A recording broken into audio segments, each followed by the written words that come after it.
Erik Skopil for EDUC.com.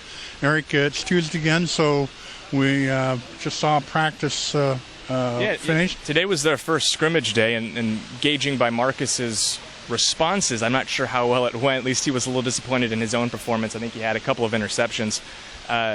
Not a whole lot else to report in terms of the scrimmage, at least from the people I talked with. They were a little tight-lipped, but obviously good to see they're getting back into competition and setting up for fall season begins with Nicholls State. Well, the Nicholls State University, Sorry. or Nicholls, yeah. I apologize to Nicholls State University for that.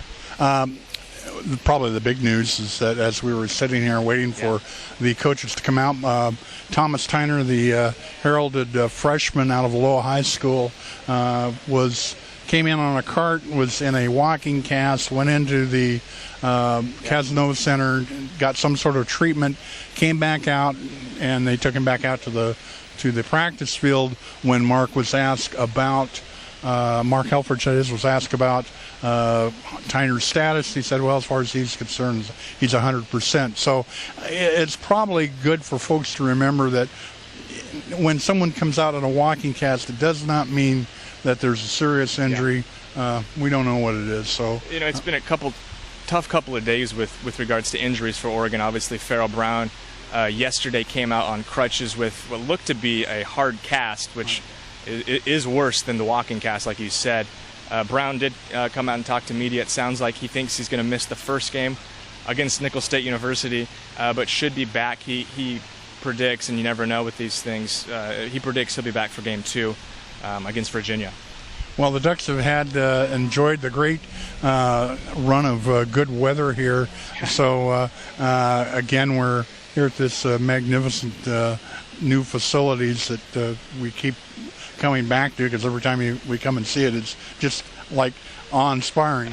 Yeah, pretty much. And I also had the opportunity to speak with Coach Osborne, tight ends and special teams coach. He assured me that each position that he coaches is it's competition. Nothing's set in stone, and I think a lot of people pencil in Colt Lilera as a starting tight end, and I think that's safe to say. But he wouldn't go as far as to say that, and was even, I think the question marks were even greater for his backups. At tight end there are 4 guys.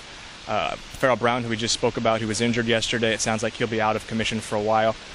Koa Kai, Evan Bayless, who redshirted last year, and Johnny Munt, true freshman. And I think the big takeaway from what Osborne said is it's been great because usually they have 7 to 8 tight ends on the roster. Right now they have 5. If Brown's hurt, that's 4. So that's just a lot of reps for some of these young guys to get. And he says it's been taking their toll on them physically, maybe because they're taking more than they usually are, but it can only help these guys get ready to play this fall.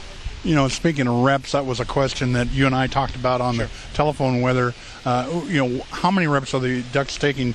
Coach Helfrich mentioned freely today that they've got in about 130 reps on offense.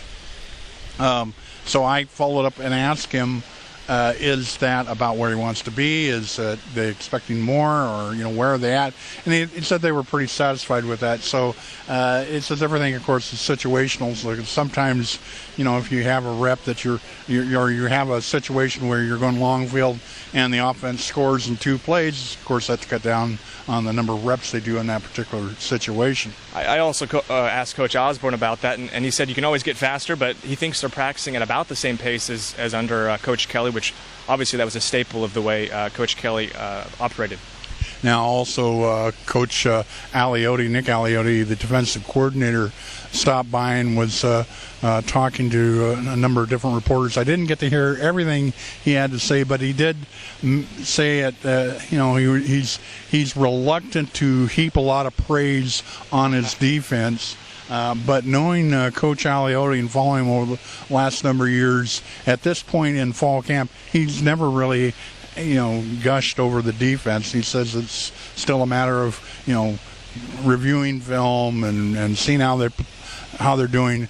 I get the impression though that it's like he's in the catbird seat. He knows, and he's sort of sitting there and real happy about things. But the old coach in him is not going to come out and say, "Oh yeah, these guys are doing tremendous." Yeah, and everybody else has just absolutely gushed over, especially the defensive line. I think has been one of the trends this last week is everybody I've spoken with, whether it's Hronis Grasu, whether it's Coach Helfrich, whether it's Mariota, whether it's running backs, they've all talked about how great the defensive line has looked, and obviously linebackers the point of question, but defensive line has been one of those position groups that over the last couple of years, Oregon fans were going to say, when are we going to get a real defensive lineman? When are we going to get that 5-star recruit?